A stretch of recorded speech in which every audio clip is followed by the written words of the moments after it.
Ito ang di kayang gawin ng AI at dito na magkakaiba ang tao. Habang mas gumagaling ang AI, mas nagiging mahalaga kung ano ang hindi nito kayang palitan. Kasi kung kaya ng AI ang ginagawa mo, hindi na yun ang advantage mo. Ibig sabihin, pwede kang mapalitan kahit hindi ka mahina. At yan ang hindi napapansin ng karamihan. Akala nila tools ang labanan o skills ang labanan. Pero hindi.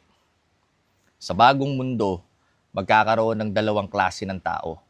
Yung maasa sa AI at yung ginagamit ng AI. Pero malinaw kung sino sila. Pareho silang may access, pareho silang may tools, pero magkaiba ng output. Hindi dahil mas magaling yung isa, kundi dahil magkaiba sila mag-isip.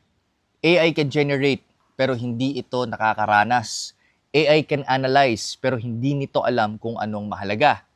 Ikaw alam mo. At doon papasok ang human advantage. Hindi sa kung anong kaya mong gawin, kundi sa kung paano ka mag-isip, paano ka mag-decide, mag-create, at makipag-connect sa tao. Pero itong problema, maraming tao ngayon natututong gumamit ng tools, kumita, sumabay, pero nakakalimutan nila kung sino ba sila habang ginagawa nila yun.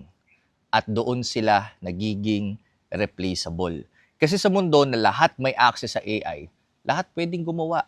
Pero hindi lahat may direksyon, may clarity, may identity. Kaya kahit pareho kayo ng tools, magkaiba ang output ninyo. Hindi dahil mas magaling yung isa, kundi dahil magkaiba kayo mag-isip. Kaya ang tanong, ikaw ba ay nag-a-adapt lang sa sistema o nag-i-evolve ka rin bilang tao? Kasi sa bagong mundo, hindi na sapat na marunong ka, mabilis ka, may tools ka.